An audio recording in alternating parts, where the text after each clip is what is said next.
Up with KREM begins now. Good morning. Thanks so much for joining us here on Up with KREM on this Wednesday. I'm Tim Pham. Yep, and I'm Christian Garza. We want to also welcome you if you're streaming us on KREM 2+. Now, it was definitely very, very cold getting to work this morning here to the station, and it doesn't look like it's going to be much better leaving the station after the shows are done. So let's turn things over to meteorologist Thomas Patrick at the Weather Center. Thomas, what's the rest of the day going to look like? Yeah, well, at least it looks like the clothing options are pretty easy for us because it's the same as it has been yesterday or the day before. So I've been grabbing that same coat, same jacket, same hat on my way out the door. You'll probably be doing the same as well. We're currently at 18 degrees with clear skies overhead. This is the pattern that we're in. When it's clear at night, it gets colder in the morning because we lose more heat from the earth that way. We don't get that blanket of cloud cover overhead. And even with a small wind, it makes it feel even colder yet. So it feels like 10 degrees outside right now in Spokane. Thank you so much, Thomas. And here's a live look at the traffic impact this morning. This is I-90 in Hamilton. As you can see, roads are clear, people are getting up, and there are more cars on the road trying to get to where they need to go this morning. And we bring you weather and traffic together every 30 minutes. The lack of snow this winter has construction crews getting started on projects early. KREM 2's Brandon T. Jones live for us this morning in Coeur d'Alene. Brandon, this is a major project and it's expected to improve conditions on Government Way. Of course, that's a major thoroughfare in Coeur d'Alene. Good morning.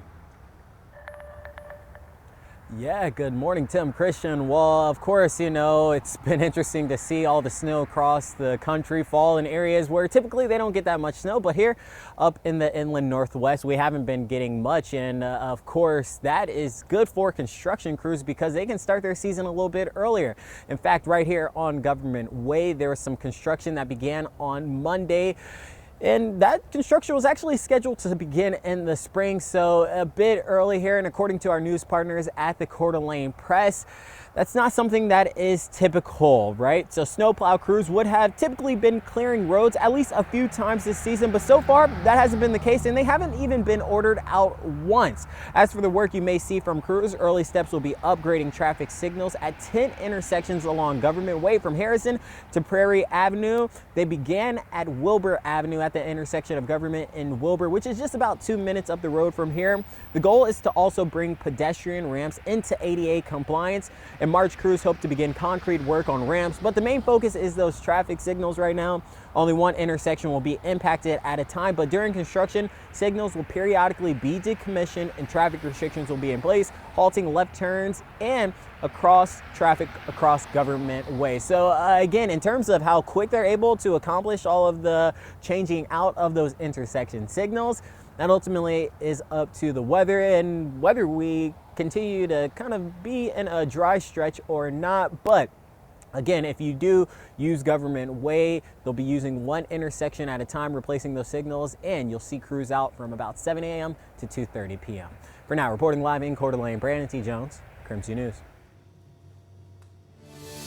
So he picks them up by their waistband, lifts them off the ground, and then slams them onto the ground. The Spokane Ombuds Commission is working to improve the review process of the Spokane Police Department's use of force. Last night, the commission watched a video of a Spokane police officer body slamming a man to the ground last March.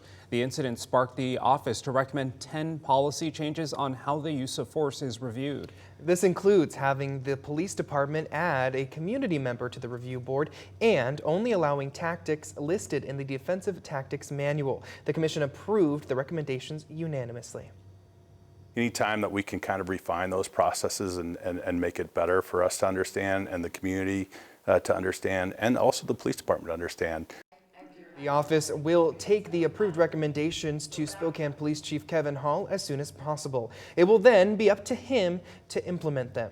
As for this incident, the Use of Force Review Board found it to be out of policy. This morning, the Trump administration is already preparing to defend one of the president's newest executive orders. Yesterday, Washington's Attorney General Nick Brown filed a lawsuit in response to the Trump administration's executive order targeting birthright citizenship. Brown is joining more than 20 states challenging the executive order that aims to roll back the law of the land for more than 150 years. In addition to the lawsuit, Brown is filing an emergency motion that will seek to block any federal agency from relying on the executive order to deny citizenship to babies born in the state. On Monday, one man, the president, said that the citizenship of millions of Americans born to immigrants in this country means less. That the children of immigrants born into citizenship don't have as much value in this country as others. He is wrong.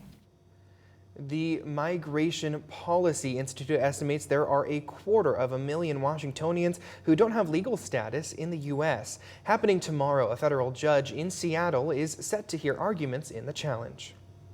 KREM 2 spoke with newly elected Congressman Michael Baumgartner on Trump's executive order.